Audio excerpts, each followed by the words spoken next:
Thank you for coming, for attending this Dharma talk.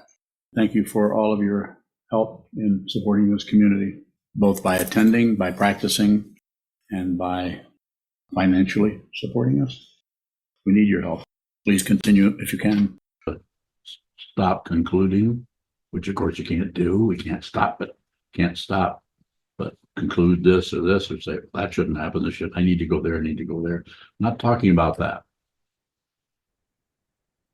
I'm not talking about coming up with an idea or a solution in a very mundane way, but interpretation, especially about your own life or thought patterns. What's being said is just receive all of this without comment. And that's also noticing how you can't help but comment. It's always about awareness. You can always return to that. If you're ever on the cushion or walking down the hallway or in your car or looking for your car in the parking lot, reflect on what this is fundamentally. Not to get rid of your thoughts, your ideas, your concepts, your conclusions, but be aware of those. Be aware that there's an activity in the mind stream that's trying to protect you from seeing your true nature. Because if you see your true nature, your thoughts will come to a halt conditionally. Because then you're no longer fighting with praticca samuppada. You're no longer fighting with the natural organization of relative truth, this world. But what are you doing? You're not doing much. You're just part of it. You'll notice that sometimes you dance, sometimes you sit out a couple of dances, sometimes you move around, but the conclusion area that is meant to protect you just starts to wear out because it is no longer encouraged by aggression and no longer encouraged by action or thinking or processing or analyzing or strategizing, which promotes that part of the mind we call the ego. Not wrong, it's just circular and very, very confusing and can cause incredible pain for yourself and for, of course, those in your milieu. As I'm saying here, don't misunderstand. This doesn't mean you won't have very simple conclusions all day long. It's when the concluding is meant to keep you from seeing the radical ultimate truth. Stop meddling with everything, or at the very minimum, be aware that you're interpreting meddling. If you don't want to practice, then don't practice. If you want to practice, then go ahead and practice. Just don't add all of your stupid, inane commentary to it. You're not practicing, you're not practicing. If you haven't noticed, all I ask is CCC, communicate, let me know you won't be here today. No one comes and knocks on your door and say, you should be at the monastery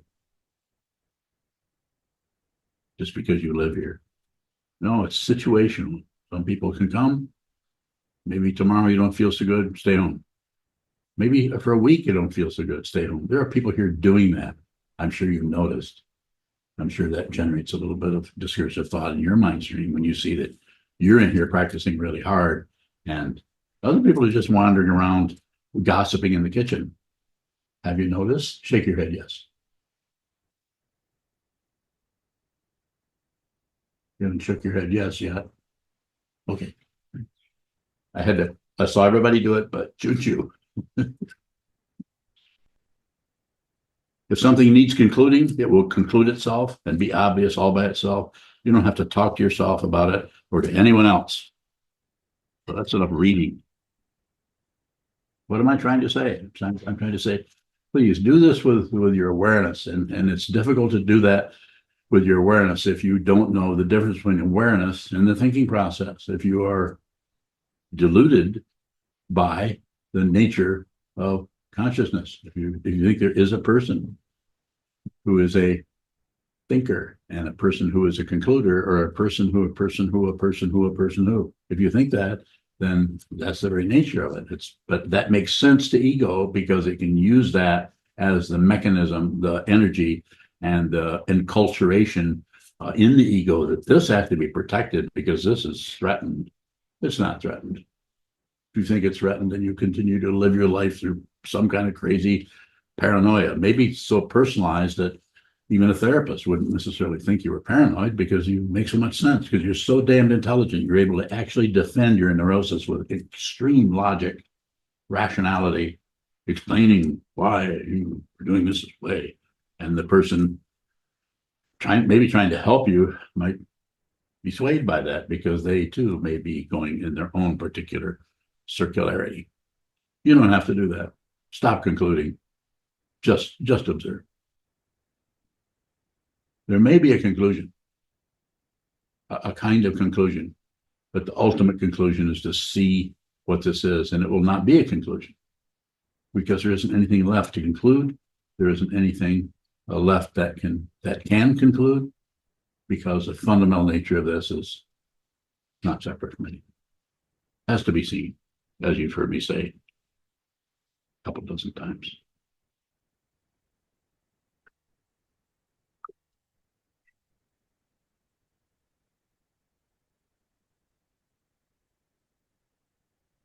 I'd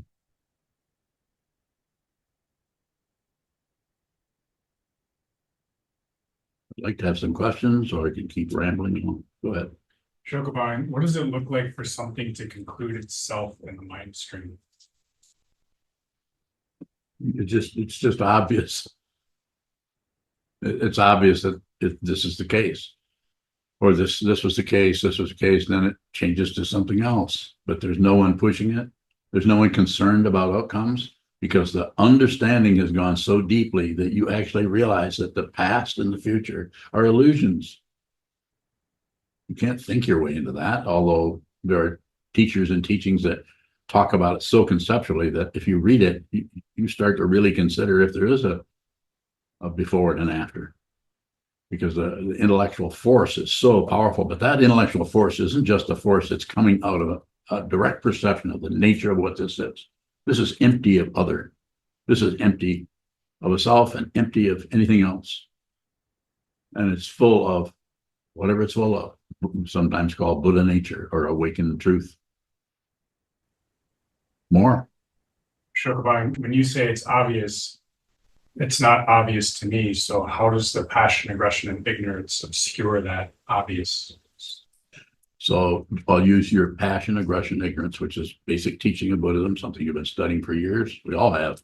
The passion part is anything that's arising, this person sitting in front of you, this computer screen, that camera, this anything you're seeing, and anything I'm seeing, people sitting in front of me, men and women sitting here in black robes, and banners hanging in the zendo. It's just that. If you do anything with it, anything, if you interpret it, if you analyze it, do anything with it other than just receive it, just see it, hear it, smell it, taste it, think it, feel it. And the thinking and the feeling, that's the difficult area, because that's the area where the ego may not be too tied up with the taste buds, but the ego is extremely tied up with your emotions and thoughts and feelings. And if that has not been seen as being unreal, then it will have complete purchase on anything that happens in the mind stream and the consciousness. And when I say purchase, I mean it just has a hold of it. It can control that as an other, when actually it's not an other. That's the illusion part. It looks like that. This is why the sitting practice of meditation, awareness, training helps you to train your mind to watch what goes in the mind stream without accepting, rejecting, or shutting down the three poisons again. You can actually do that in this room. You can do it right now as we're speaking. More about it if you have it. Let's go further into that. Sokuzan, if something is concluding itself, is there action arising out of?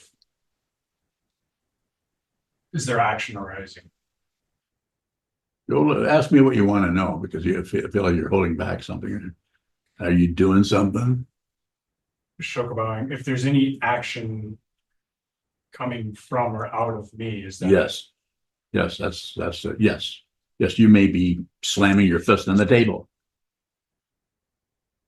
There's nothing to fix. This is why it's so astonishingly difficult, because nothing has to occur.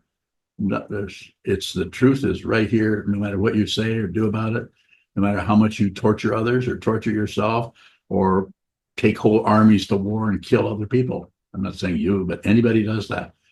That doesn't mean that this isn't painful and isn't consequential, but it's an illusion. And if you think it's real, then you will fight with that. You'll go to war. You'll go to peace. You'll take positions on everything. You'll accuse others who are just at the mercy of dependent origination, which they cannot see. They're just trying to be happy too. As Tai Situ once said in a talk I attended at Sheridan House in Chicago in the late 1970s, no one wants to be suffered.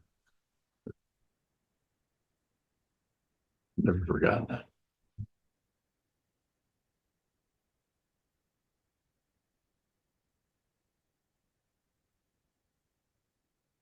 But it's everywhere, and it's going to keep going. It's rampant. This is why the idea of saying, well, why don't we just have a building where not the monastery? This is different. The fancy way of saying it. This is heavy lifting over here. People sitting sometimes all day long. The whole month of February, the last 2 years, has been dedicated to nothing but chicken taza for the whole 28 or 29 days. We're going to do it again this year.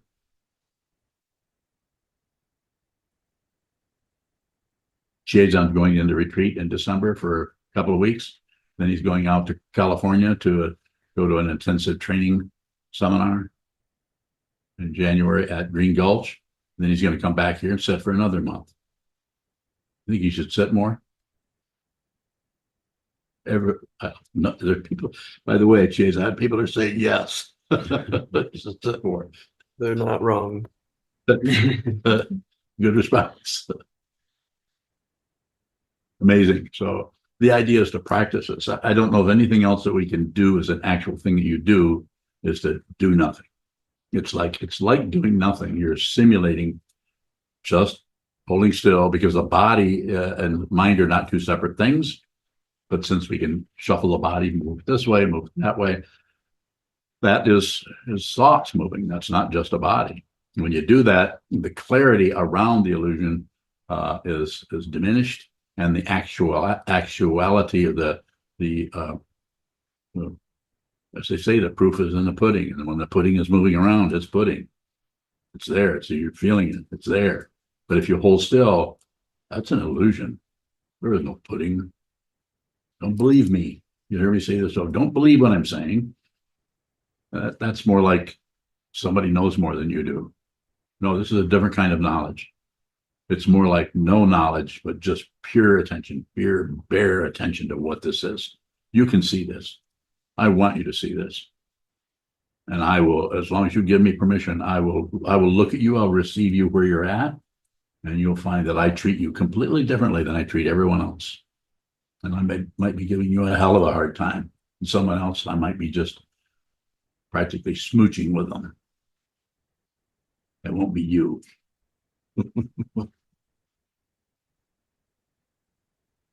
Maybe with your son. I like him. He's only 2. He's a smoocher. More? Sokuzan, speaking of Xiao Huang or Ilaya, when there are behaviors that are arising out of aggression, what does it look like to not conclude and to be aware of that situation? It sounds like you're probably doing it, but you're asking a question, so it probably is difficult. It's difficult to watch a 2-year-old throw tantrums. Just watch them. Don't have to do anything. Don't interfere with what he needs to see by changing what he needs to see, by scolding him, by punishing him. Do not meddle with anyone. Protect him from danger. Keep him away from broken glass. Don't hand him broken glass so he can learn about cutting himself. That's another kind of idealism that goes with some parenting. Don't do anything. And certainly if, no, you, I know what I'm going to say. How do I work with your teaching in a society that thinks that we have to address or change? That's why you're a monk. That's why you're in a monastery. That's why I want to see this be a family monastery. I don't know if there ever has been one. If I have anything to say about it, there will be one here.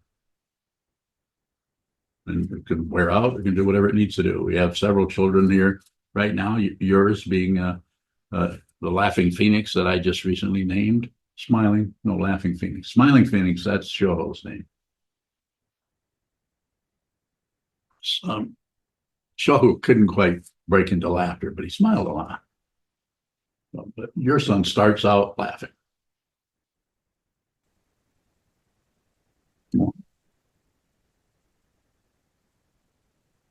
Sokuzan, how do I meet society that wants to modify? Just is it showing up in terms of your family or your parents or grandparent or whatever shows up? Just listen, consider it, be respectful, listen to what they're saying. Do not argue with them. Try to don't participate in juvenile discussions about something that people think they're sophisticated and mature. Don't participate, but don't ignore. So listen, participate. Yes, I kind of see what you're saying there. And if they put you on the spot, well, do you agree with it? Well, not exactly. I don't exactly agree. But I'm not saying repeat what I say. I mean, you have to be connecting with what I'm saying, which I think you are. You wouldn't be sitting here. Be very respectful. That young man is, like everyone here, is coming into this world with just countless ages of karma behind them. There are no individuals. If you think there are, then you'll think this is your life and this was your high school and this was your first boyfriend or girlfriend and this is your test scores and this and this and this, and trying to find some structure to give you an identity that you can count on so that you can obey society. So a whole bunch of white people can control you. When I say white people, mainly white men for centuries, although that's starting to change. And is it wrong? No, it's just dependently risen. No one's to blame for any of this. No one's to blame for a landslide. It's just gravity. So, yes, go ahead. Sokuzan. So in terms of me interacting with Elia or Xiao Huang, whenever he gets upset, he might throw something like his bike. And tendency to respond to that is to take that away so that he can't continue to throw it. That might be, it's a pretty soft approach to it. You're just taking away his weapons. So I don't see anything wrong with that, but no follow-up of scolding and yelling and intimidating him so that his ego, which is very tiny right now, starts to puff up to protect himself. So he feels threatened. He can't be who he is. He knows he's not, he has no say-so about it. He knows that. You think you have say-so. So he's actually, in one sense, it's called innocence. He's more mature than you are. But allow him to be who he is. It doesn't mean allowing him to smash the windows out of the house. Or, to throw horrible tantrums. It's so situational, I can't give you a standard for it, but I'm saying be very respectful to his confusion. Just know that he's got really intense negative emotions that are rising and they're coming, they don't have a source. You could say, well, they must be coming from that lifetime in the 14th century when he was what do they call those? You don't know. What do they call them? Bubblegum. Bubblegums. Back in the 14th century. No, not the 14th century. Impossible. So I am trying to point to is the impossibility of knowing what we can come up with words or ideas. People can do past life investigations or look at your astrology, your horoscope or anything and find this, or your tarot cards or your or just psychoanalysis, or what's the other one? EMDR, is that the one where you actually go in and kind of crack with quite a bit of violence to go in and crack into somebody's memory area to find out terrible things that happened in a past life or in a past time when they were 4 years old. I'm not so sure I'm in favor of going into it that way. What I'm in favor of is training. Just see clearly. And if you need to see those kind of incidents, you'll see them. The ones that are going in and deliberately going in because they're looking for results. Meditation is not looking for results. If you don't understand that, here I am. Ask me about it. Or here anybody is. So you do not have to train him to act better, be better. Let him do that himself. He's a brilliant young person. It's already the case. And just protect him from danger as he thrashes around and tries to establish his territory as king of the universe. As far as I'm concerned, he is. Look at him. He's a laughing phoenix.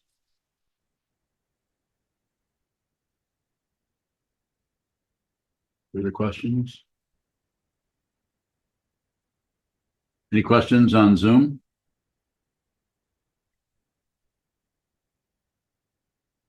You follow what I'm saying, what I'm asking about here? You what I'm saying? Yes. Junju bowing.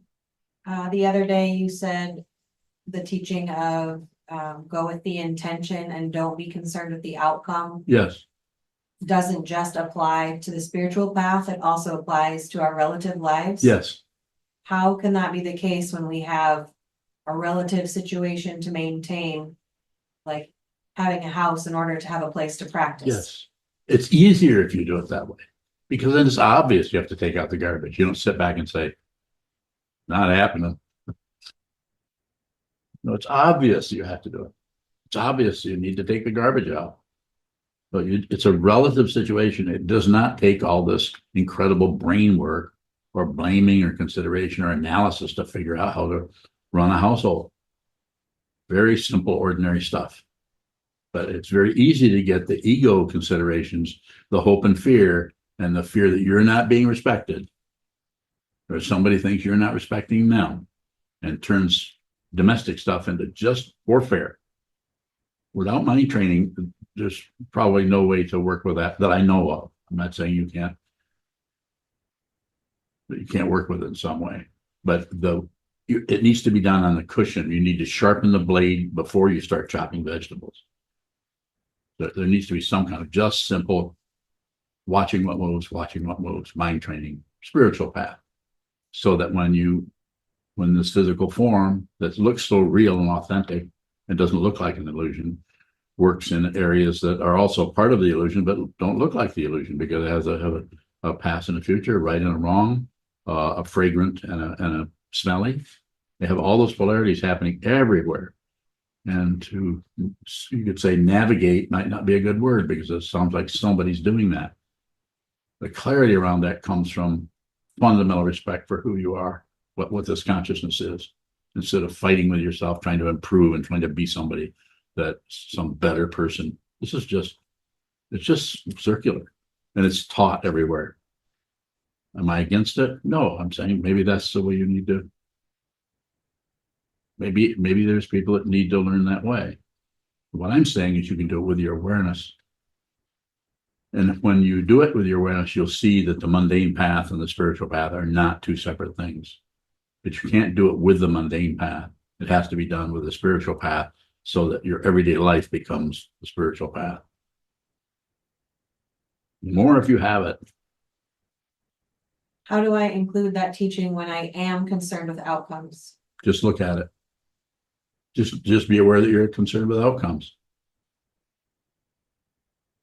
If you do that without pushing it away, if you do that without any addition to it, like even saying, I can't help but be concerned with outcomes, that's extra.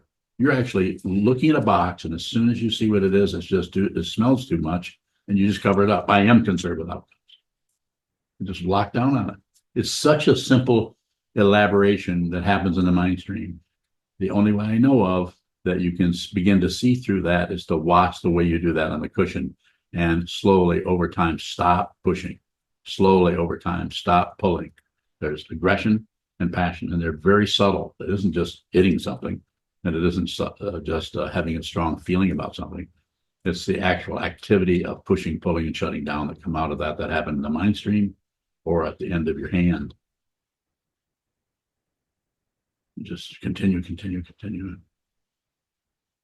More if you have it.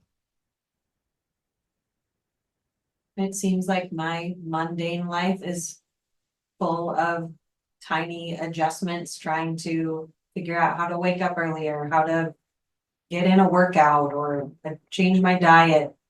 What's your question? how can I include the teaching of don't adjust when I'm constantly making adjustments? Just watch the adjustments without any pushing it away, without any validating it. So there's the aggression and the passion, and without turning away. And there's more subtle ways than the one I'm about to express, but the pushing away is the difficult one. But it's like, oh, that's not going to work. I'm just not going to think about that anymore. Ignorance. So just look at it. Just like you would treat your mind like a little child who's suffering and is painful, like the laughing phoenix. Just when you see your mind doing what Elia or Shawan is doing, just have some compassion. When I say have some compassion, that's a fancy phrase that I rarely use. But you could, what is that? Just put what's happening with him. Put what's happening with your mind before your consideration in the mind that is more about ego, about wanting to change it, wanting to control it, wanting to have it be better. Be respectful for what is arising from centuries ago, which is called this woman and this consciousness that was named Bailey, that I changed your name to. What did I call you? What does that mean? Your appearance. Pure appearance. It's just pure appearance. There's nothing extra. There's nothing on it. There's nothing in it. There's nothing outside of it. And there's nothing about it. It's just pure, and it appears, and it is what? An illusion. I could go on and on about this, but maybe it encourages you. Maybe you think, well, maybe I could look at all this solid stuff and see that it's unreal. Well, that's what that's about. But you have to do it. I'm not very convincing. I might just look outlandish. Somebody might want to just say, who wants to, I don't want to listen to that stuff anymore. That's all he ever says is everything's an illusion. But I am offering you the opportunity through encouraging you. That's why we built this monastery, because I know how hard this is. I know how many years I spent with no monastery, and seeing that if this is going to be done if I'm going to be able to help anybody, I'm going to need to actually create something where people can enter the spiritual path fully, completely, become ordained. Do this so that you have so many things that you've done to encourage it. It's pretty hard to go another direction, but it still can be done. That doesn't mean everybody has to be monks or live in a monastery. No, I have no advertisement for that. I would say if you can avoid this, avoid it. Go do something else. Said that a few times. But if you can't, then if this makes some sense to you, I will help you, whether you come here or not. I talk to people that I've never met face to face, maybe never will. Not my concern.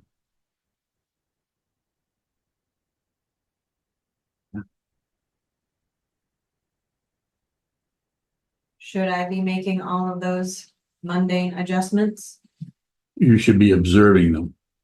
If you observe that you're doing that, some of them might ramp up and become stronger because you're no longer pushing it. You're no longer pulling on it or explaining it or justifying it or validating it or blaming anybody, including yourself. You're just watching it. And some of that fabric that looks so smooth starts to get more and more wrinkled over the mind stream. Observe that. Give everything your attention. Be as generous as you can to the mind stream, no matter how wrinkled and ugly and difficult it looks. Realize your true nature, pure appearance. You can do that. I'm here to push you, crowd you, as long as you let me. You talk to other people who are students of mine, you'll see that they're not having an easy time with it necessarily. Maybe some are, but time's running out. You see what I'm saying a little bit? You see how enthusiastic I am and how energetic I am about that, not getting you to obey me so much as just saying, because you can see this. You can see this. You've been here, you're living a little bit distance away, but you come here often, as does Yin Long. You both come here quite a bit, considering that you're not living in the monastery complex per se.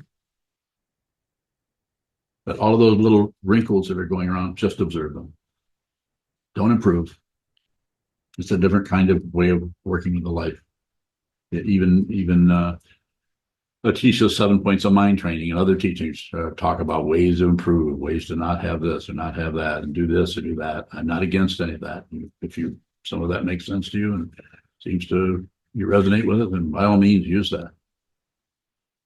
I think there's 59 slogans in there. I think I agree with about 4 of them, but I don't disagree with the other ones. I just would leave that up to the causes and conditions that are arising with you. If you came to me and said, I really want to do Tonglen practice, I would say, well, how is that working for you? Are you already doing it? Say, yes, I'm. If you said, yes, I'm doing that, and I say, how's that showing up? How do you feel about that? Then we would talk about it. But I wouldn't take that away from you. I just don't teach it directly because I've said before, and I'm not going to go into detail about it, but I don't think it's a good blanket practice. I think it's good to teach individually, but if you teach it in a blanket way, everybody gets Tonglen, everybody does. And I don't care what Shanti Davis said. I don't care what Trungpa said or anybody else. I'm saying I'm looking at it. I'm teaching out of what I'm looking at. When I meet you, I'm looking at you. When I meet you, I'm looking at you. I'm not looking at who you think you are, although I'm seeing that too, but I'm seeing who you are,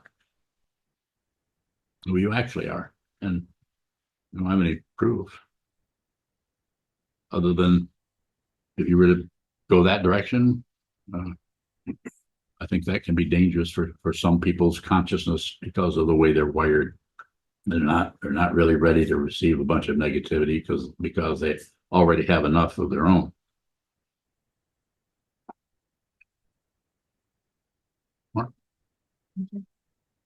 On divine, who do you see that we actually are?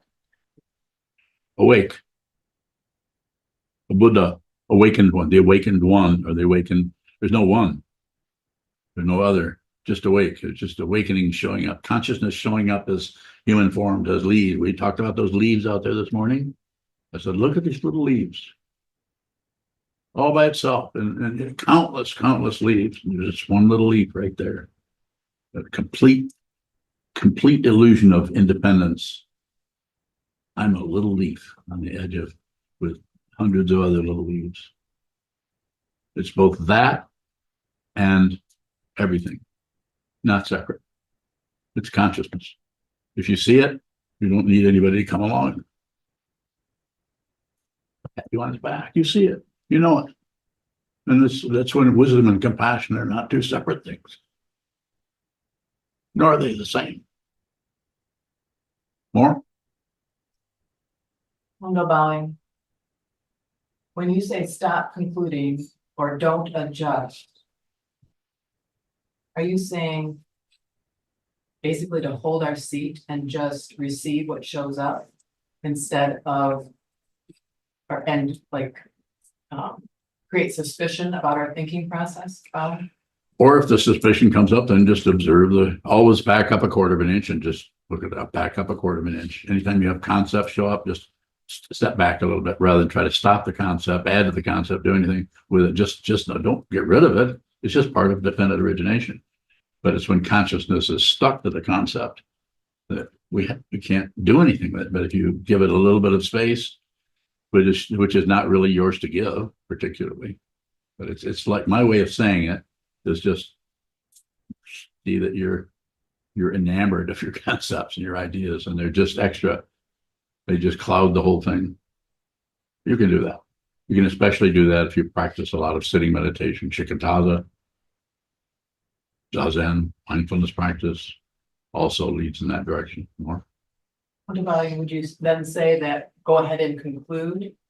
Yes. Just observe it. Yes, I would.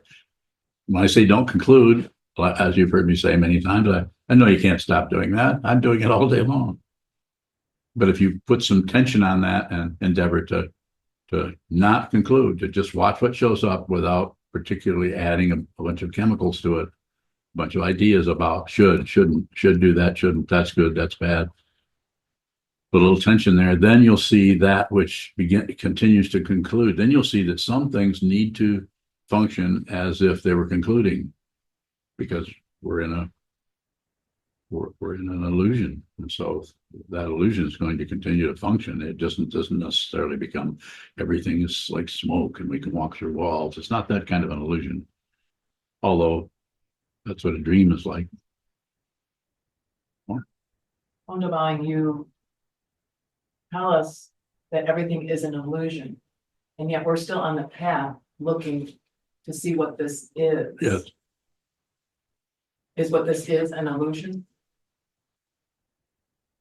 What it is neither an illusion nor is it not an illusion. It's beyond the particularity. It's called non-dual. The fancy words have been around since way back, probably before the Upanishads, but before the time of the Buddha. There have been beings who understood this and began to teach it or talk about it.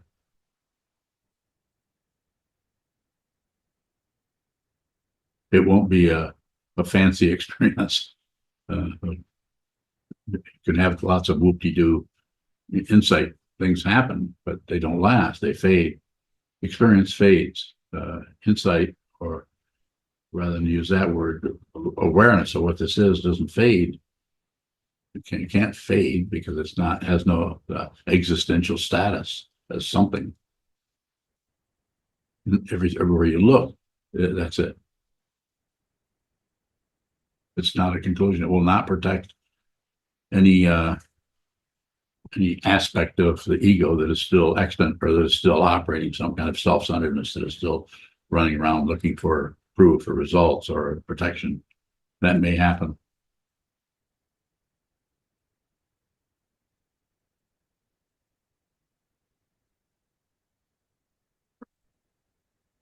Milka bowing, do we need to stop concluding that we are somebody? Just be aware that you're doing that. So when I say stop concluding, that's what I'm saying, stop it. But we can't really stop. We'll probably continue. But if you're more aware that you're clamping down on this or this, the extreme situation is like an opinion based on a certain amount of relative truth. It's probably pretty strong. So it's about being aware of that rather than changing it, or anything you do to change anything, cover anything up, modify anything, will be used by that part of the consciousness we call the seventh, or the klesha mind, the ego mind, the paranoid part of the mind, the part that's protecting some part of consciousness that is aligned with this body mind complex we call me. Some kind of protection. That's where these emotions tumble around and we get worried. We get paranoid. So it's about observing. Yes. Milka bowing, earlier you said you conclude all day long. Yes. You conclude all day long. Do you do anything with that? I'm aware that I'm concluding. And sometimes it really gets a hold of me. Not to go into specifics about my life, but my karma is not easy. I don't imagine anybody's karma in here is very easy. But the particular chemistry that shows up here, the downside is it's difficult, really difficult and challenging and frustrating and so on since I was very young, since I was born. But the upside is without that, I would not have run into the Dharma. I would be somewhere being happy and being successful relatively, while still facing what? Sickness, aging, and death. Now, I'm still facing sickness, aging, and death, but it's a little bit different than it would have been had there been no practice of the Buddha's Dharma. Milka bowing, if we don't conclude or see how we're concluding, how does that help us with death? It helps us see that death is not a conclusion. Just got when everyone smiles a little bit. Well, maybe not everyone, but part of that is saying, why wouldn't? Well, that's a conclusion. Of course, it is. It concludes life. No, it does not. It does not. You cannot conclude. I'm not saying the body doesn't come to an end, but all this is showing you is that you think you're the body.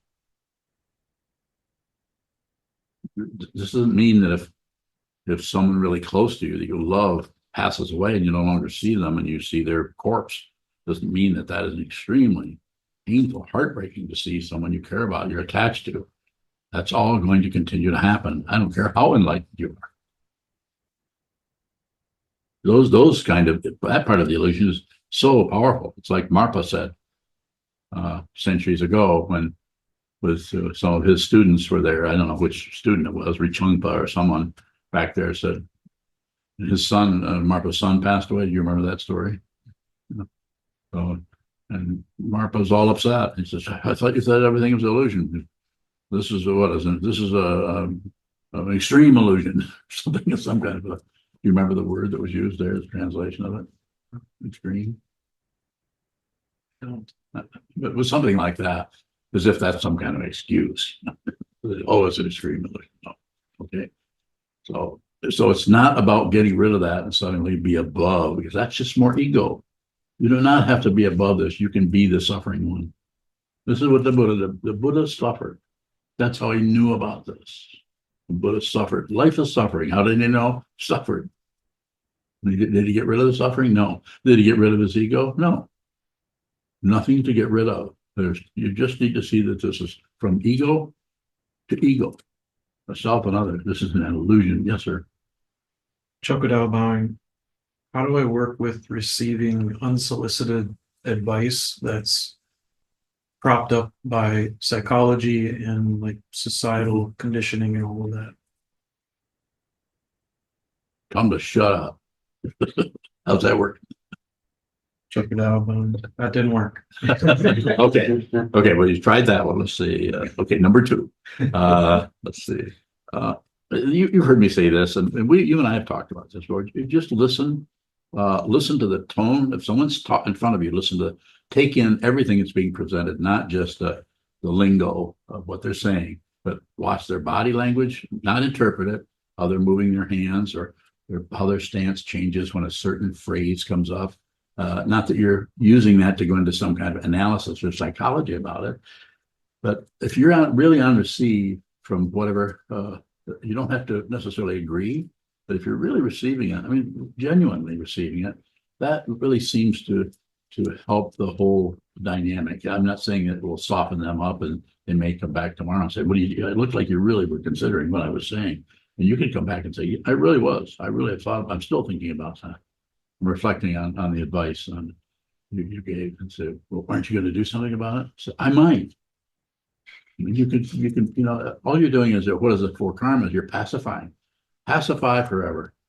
And then at some point you may have to enrich. You may have to fluff it up somehow. And at some point to use those 4 karmas, you may have to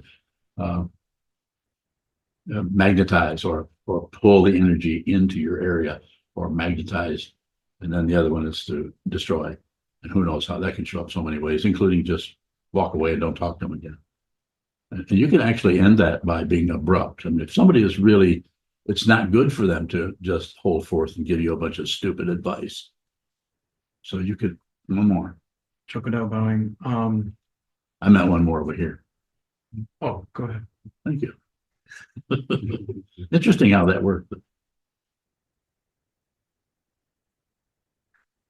Would you like me to speak? No. What was I going to say? One thing. Huh? That one thing. Stealing my lines. No, please go ahead. Chokodao bowing. The destroying one makes a lot of sense, and I've used that many times. There's situations where I think you know what I'm talking about. There's someone I cannot get away from.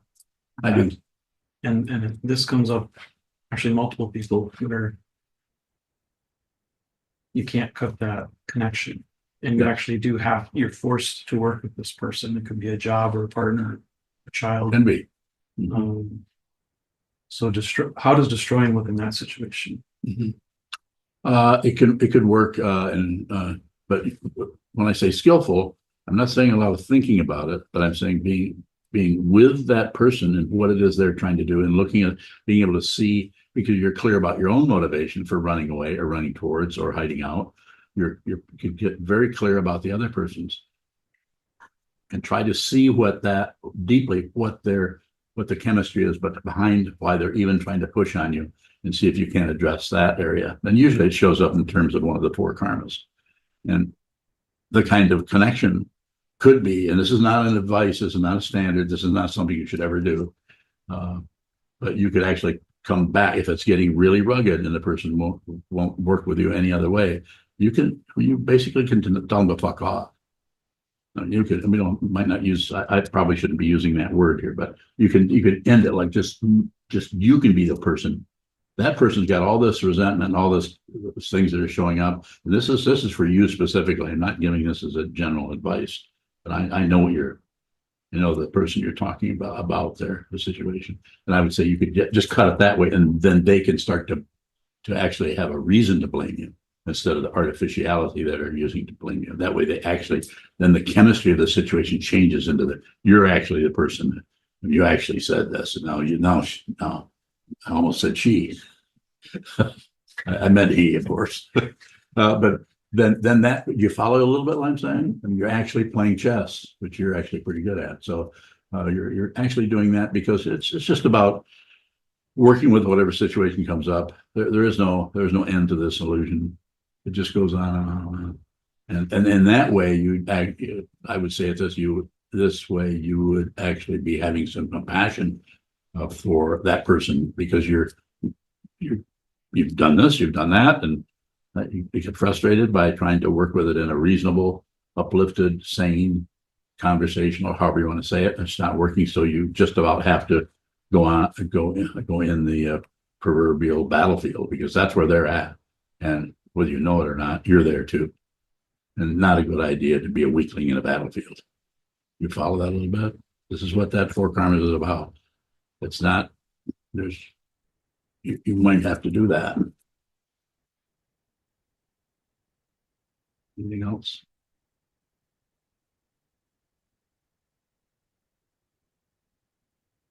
Thank you for that question. That actually helps me understand more what you're dealing with.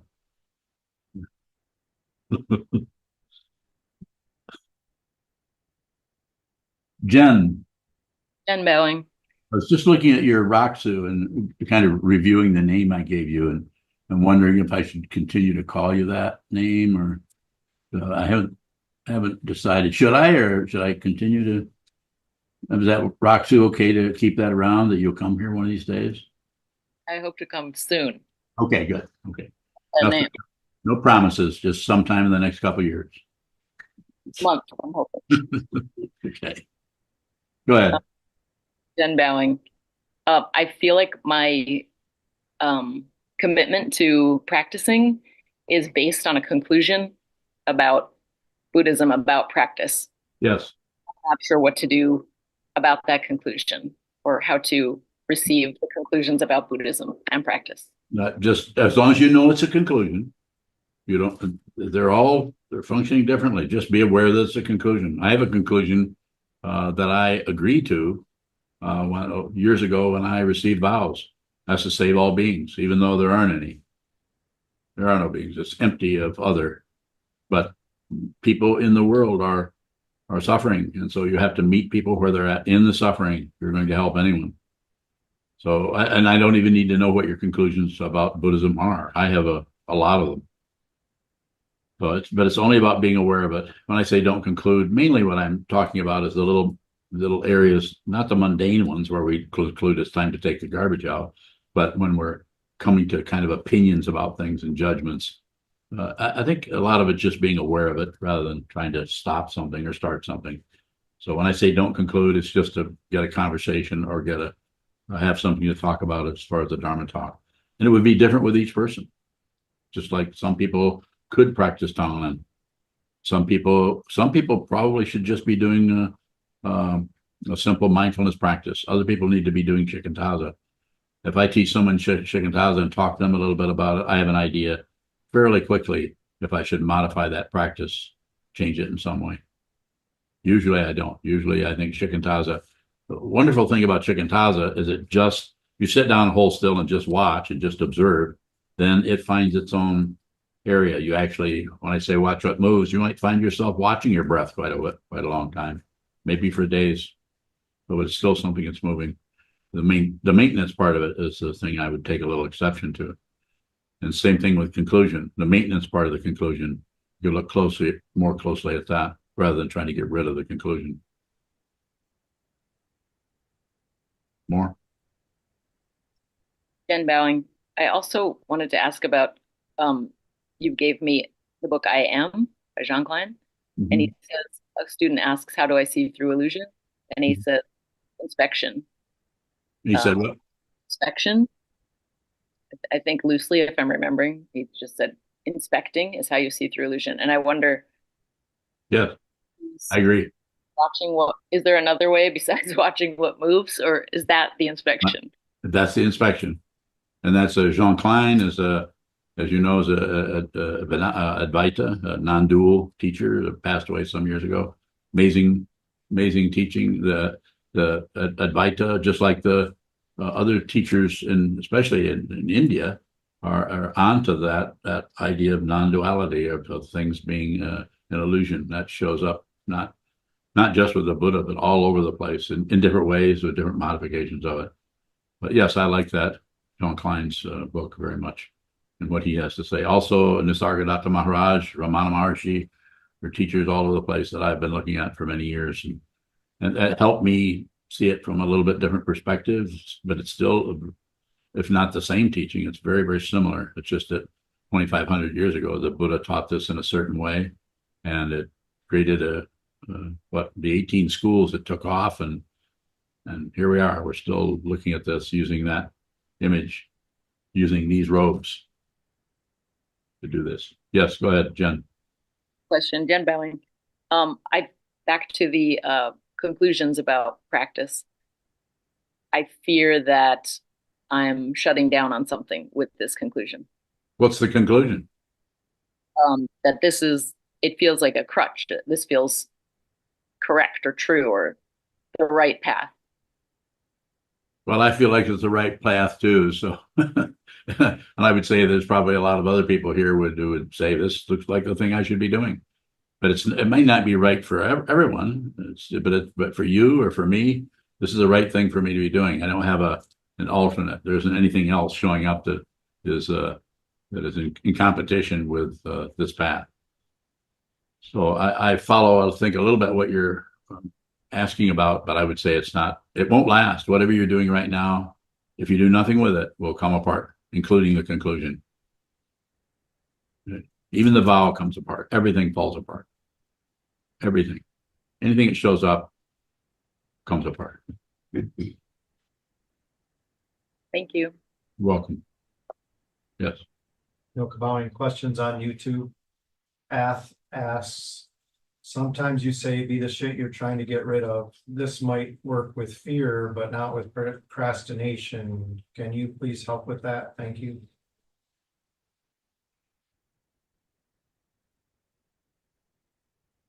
Well, there might be the idea here, Ath, is what I'm trying to emphasize is to be aware of the difficulty you're having rather than try to come up with solutions or ways to work with it or stop it or start it or cover up or passion, aggression, ignorance, whatever it may be, just to try to feel the texture of that. So when you have the procrastination situation, and I'm just going to run this up, this is not a standard. I'm not saying everyone with procrastination should do this, but you might want to move it into your right into the thinking process, right into the intellect, and actually write down what you're procrastinating. I procrastinate about this, and actually get it into the thinking process in a tighter form, so you can legal pad or something, and then look at that, contemplate that, get yourself as close as you can to the structures around procrastination that you can convert into concepts, so that you may back out of the concepts that you've just written down back into that. What the texture is of that procrastination may get you a little closer to the area of what it is you are avoiding, because it's a kind of avoidance. So I would say, and the other thing I'm saying, it kind of goes without saying, if you're listening to me and you're not meditating, then let's start with that. Let's start with sit down, hold still, spend a lot of time wall gazing.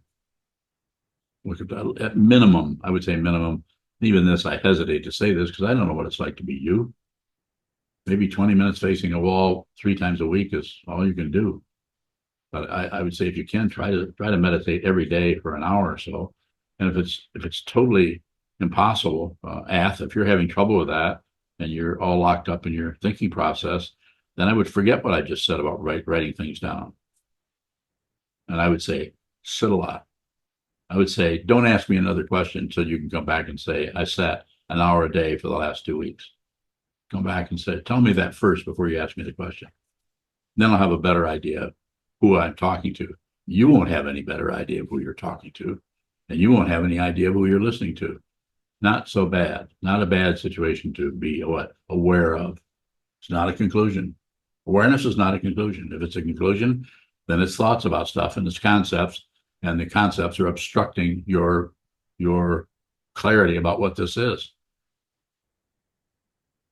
Thank you so much. I think we can go elsewhere now. Hi, my name is Shoto, and I am a monk at SokukoJi, where I am committed to training my mind under the guidance of my teacher, Sokuzan. We rely on your support for much of what we offer here. This includes building projects to create space for full-time and part-time practice residents. Thank you for your help.